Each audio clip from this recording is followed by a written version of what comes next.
sounded really bitchy. I didn't mean to. There are a lot more questions, so unless you want to take it too far. No, we could go to another question, can't we? I kind of think yes, they're for the living. I agree. Thank you.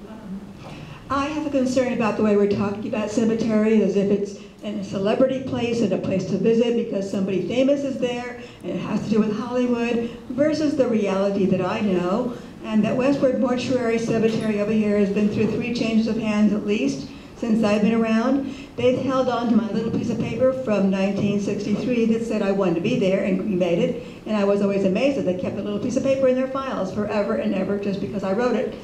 And people come through there. They don't necessarily stop and stay. And it's not a place just because it's famous. It's a neighborhood, an area. It's actually very respectful. And I like that idea better than the kind of stories that I hear most of you telling, not all of you. And the other question I have is when you say that we know nothing about death, I would like to quibble with you a lot about that because we don't know everything. But we have some inklings of what may happen or what may not happen, because some people have actually died, clinically dead, and come back and told us some piece of it, not all of it. So we don't have, it's not like an all or nothing story, it's not a right or wrong. You know, anything that happens after the death is not my territory. No, it wasn't you. Well, but they weren't. It was the other fellow, you.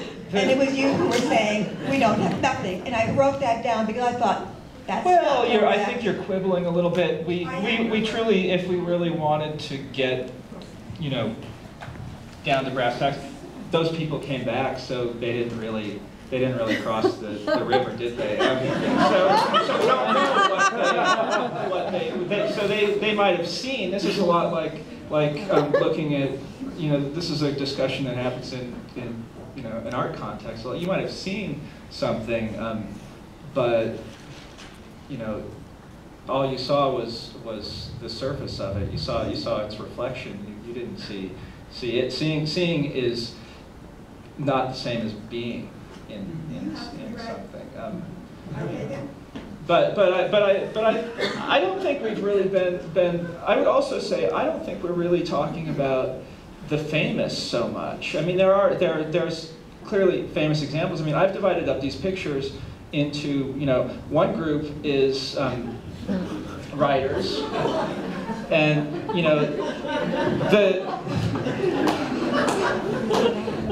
I always like these stones where there's someone's waiting. Like, I just think that's nice. But there's writers in one of the pictures. The cemetery gate is all writers or creative people that have created ideas. The next picture, I'm not sure if it's the next one, but there's another picture that's producers, business people. There's a gentleman in Pierce Brothers who founded industry in Iran, and up until 1975. The people contributors in some way. Then there is one picture that's kind of a love triangle, I guess. It's James Coburn and Marilyn Monroe and Fanny Bryce. I thought they would be a good sort of grouping. And then there's another mausoleum that's just people you don't know their names really. That's where Ted and Liz are. But people who you don't necessarily know their names. I don't think I treated the pictures with any real difference in quality. I mean, I don't see it that way. I mean, yes, maybe that's what gets people in, but the point is that and that's a problem for art as well. It's like you have these kind of big names, and they get people sort of interested. But it's a problem for our culture as much as a problem for our culture of death. I mean, celebrity in Hollywood and celebrity in Hollywood cemeteries, these situations seem to mirror each other.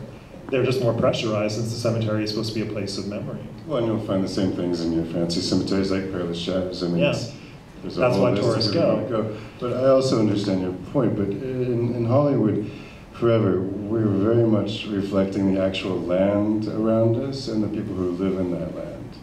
So, you know, there's some celebrities, but the main part of what we do every day is dealing with those communities around us, be they Latino, Armenian, Russian Jewish, Orthodox Jewish, Thai.